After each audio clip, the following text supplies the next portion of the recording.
số sẽ đến đó kia mà số sẽ đây ôn mà nhưng mình to mấy điên tim mùi bao nhiêu tao một tiết mà unit 1 names hay dương nó tên là gì từ lứa thằng bị ti pram đã đá cứ verb và hay mà đó nấy cứ dương này dương bị verbs hai năng prepositions and adverbs mình thấy dương này dương bị tụm nẹt tụm nông rồi viên kệ giải sắp chỉ mùi năng nẹt rứa có chỉ mùi năng adverbs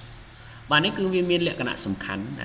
dương lược chỉ sầm khép nằm bay dương squall chỉ bạn cứ sân nó cứ không chỉ từ na thà pe dương chu từ median tỷ pi tỷ bay median can tới chớ cứ dương đừng squall thằng bị đi mùi chụp bạn bài bởi nên nó hay trong che chụp bạn tại một đó nhom miên nơi trong YouTube để miên be verb đó để nhom này gì lum ắt từ lừa mùi mà ok chẳng verbs and prepositions adverbs bạn chẳng cái when a verb is combined with a preposition or an adverb, it's usually called a phrasal verb or a multi-word verb. Cái thằng nó bây giờ cái giá sắp nóត្រូវបានគេដាក់ប្រើលាយឡំជាមួយនឹងធ្នាក់ឬក៏ជាមួយនឹង adverb ជាទូទៅគេក៏ទៅជា phrasal verb phrasal verb ហ្នឹងគឺថាកិរិយាសព្ទ clear ឬក៏អ្នកខ្លះគេហៅថាកិរិយាសព្ទដែលមានពាក្យច្រើនចូលរួមបាទ a multi word verb បាទអញ្ចឹងយើងអាចហៅថា phrasal verb ឬក៏ a multi word verb បាទយើងអាចហៅបានពីរឈ្មោះនេះបាទកិរិយាសព្ទមួយដែលមានពាក្យច្រើនចូលរួមឬក៏គេហៅថាកិរិយាសព្ទ clear បាទអញ្ចឹងជាទូទៅគឺយើងយក transitive verb មកបូកជាមួយនឹង preposition ឬក៏បូកជាមួយនឹង adverb ទៅគឺបញ្ចូលគ្នាប៉ុណ្ណឹងកើតទៅជា phrasal verb បាទឬក៏មិនដូច្នោះទេយើងយក intransitive verb បូកជាមួយនឹង preposition ទៅឬក៏បូកជាមួយនឹង adverb ទៅកើតទៅជា phrasal verb បាទគឺកើតទៅជាកិរិយាសព្ទ clear ហើយកិរិយាសព្ទ clear ហ្នឹងវាមានប្រភេទរបស់វាតទៀតនៅគ្នាប៉ុន្តែនៅទីនេះខ្ញុំមិនបាននិយាយលម្អិតទៅដល់ថ្នាក់ហ្នឹងទេគ្រាន់តែចង់ប្រាប់ថាគោលនៃការបង្កើតឲ្យកើតទៅជា phrasal verb គឺគេយក transitive verb ឬក៏ intransitive verb បូកនឹង preposition ឬក៏ adverb គឺអាចបង្កើតទៅជា phrasal verb ហើយ phrasal verb នោះវាមានច្រើនប្រភេទជាអនេកប៉ុន្តែជាទូទៅគេបែងចែកចេញជា4ប្រភេទធំនោះយើងនឹងរៀននៅលើក្រោយទៀតចុះពីព្រោះនៅពេលដែលយើងចូលលម្អិតទៅលើក្រោយទៅក្រោយពីយើងមានគ្រឹះយល់ដឹងខ្លះបែបហ្នឹងយើងអាចនឹងងាយយល់ជាងនេះបើយើងមករៀនឥឡូវតែម្ដងគឺអ្នកនរគ្នាមិនទាំងស្គាល់ថា verb ជាអ្វីផងហ្នឹងអញ្ចឹងកាលណាយើងទៅរៀនជ្រៅតែម្ដងគឺអ្នកនរគ្នាមិនអាចយល់បានទេបាទ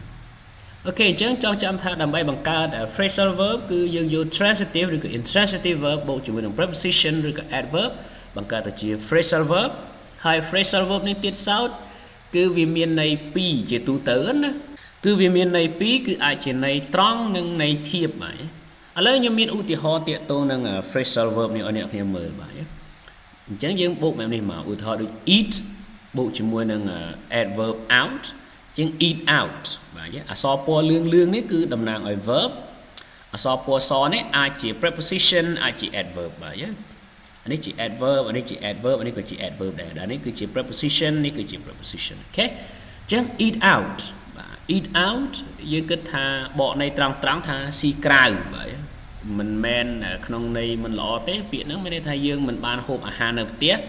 យើងទៅញ៉ាំអាហារនៅខាងក្រៅបាទ eat out ដល់ពេល put on ហ្នឹងគឺមកនឹងពាក្យថា wear គឺស្លៀកឬក៏ពាក់បាទ put off នៅក្នុងន័យនេះគឺខ្ញុំចង់មានន័យថាយើងដោះចេញបាទដូចជាដោះសម្លៀកបំពាក់ដោះស្បែកជើងចេញ give away មានន័យថាឲ្យបាទឲ្យ come in បាទពាក្យនេះយើងអាចនឹងធ្លាប់ប្រើបាទមានន័យថាចូលមកអញ្ចឹងណាបាទនេះគឺជា phrasal verb បាទមានតែប៉ុណ្្នឹងមកផ្គុំគ្នាក៏ទៅជា phrasal verb ហើយវាប្រែប្រួល tense ដូចគ្នាអ្នកគ្នាមិនមែនមានន័យថា phrasal verb ហ្នឹងអត់មាន tense ដែលត្រូវប្រើទេគឺ verb ទាំងអស់នេះនឹងប្រែប្រួល tense ហើយ phrasal verb ក៏អាចប្រើទៅតាម tense នីមួយៗដែរអាចប្រើនៅក្នុង present tense past tense ហើយនិង future tense អញ្ចឹង phrasal verb គឺប្រើនៅក្នុង tense ដូចគ្នាមិនមែនមានន័យថា phrasal verb ដាក់អញ្ចេះទៅគឺនៅតែអញ្ចេះទេវាអាច ate out វាអាច put out ព្រោះអី put ដដែល give អាចដូចជា gave away អញ្ចឹងទៅឬក៏ given away អញ្ចឹងទៅបាទអញ្ចឹង came អាចជា came in អញ្ចឹងទៅបាទអញ្ចឹងវាមាន tense របស់វាដែរនៅក្នុងការប្រែប្រួលអ្នកគ្នាបាទដូចខ្ញុំបានបញ្ជាក់មុននេះមិនអញ្ចឹងថា phrasal verbs usually have literal meanings and or idiomatic meanings បាទកិរិយាសព្ទ clear ហ្នឹងគឺជាធម្មតាគឺវាមានន័យត្រង់ literal meanings ន័យត្រង់ឬក៏ idiomatic meanings បាទន័យធៀបដូចជា eat out ហ្នឹងវាត្រង់ហើយពួកអីញ៉ាំហ្នឹងក្រៅអញ្ចឹងយើងហៅញ៉ាំក្រៅគឺន័យត្រង់ប៉ុន្តែដូច put on នេះអាចជាន័យធៀបហើយបើន័យត្រង់របស់ put on មានន័យថាដាក់ខាងលើឧបមាថា put on the table ដាក់នៅលើតុអីជាដើមប៉ុន្តែបើគេនិយាយថា put on your t-shirt គឺ put on មានន័យថា wear your t-shirt គឺថាពាក់អាវយឺតរបស់អ្នកទៅអញ្ចឹង put on អាចមានន័យមិនត្រង់គឺ idiomatic គឺមានន័យថាពាក់បាទពាក់ឬក៏ស្លៀកជាដើមបាទអូខេអញ្ចឹងយើងមានជាឧទាហរណ៍នៅទីនេះបាទដូចជា take off បើយើងមើលន័យត្រង់បាទ take គឺមានន័យថាយកចេញ off គឺចេញហ្នឹងឯងអញ្ចឹងដល់ពេលយើងថាមកយកចេញអត់ទេបាទ take off ហ្នឹងគេប្រើសម្រាប់សម្លៀកបំពាក់មានន័យថាដោះស្បែកជើងឬក៏ put off អីចឹងដែរស្មើគ្នាអញ្ចឹងឬក៏ដោះសម្លៀកបំពាក់ចេញប៉ុន្តែបើប្រើក្នុងន័យយន្តហោះអីចឹង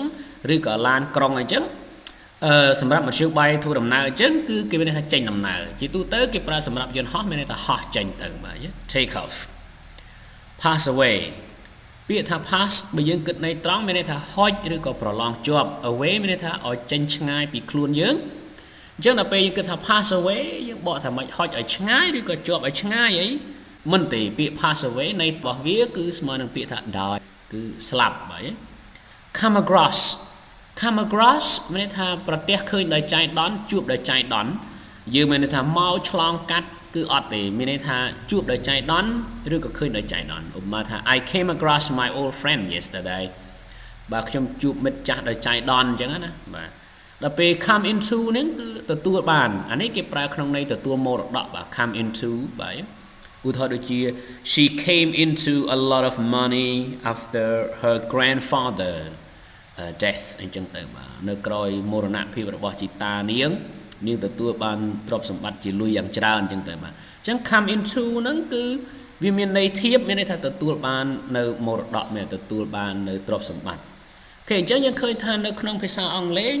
គេមាន phrasal verbs គឺកិរិយាសព្ទ clear ដែលវាអាចមានន័យត្រង់ literal meanings ហើយនឹង idiomatic meaning គឺន័យធៀបហើយកិរិយាសព្ទ clear នឹងទៀតសោតមានច្រើនអនេកដូចខ្ញុំថាអញ្ចឹងមាន4ប្រភេទធំដែលគេបានធ្វើការបែងចែកសម្រាប់ឲ្យយើងសិក្សា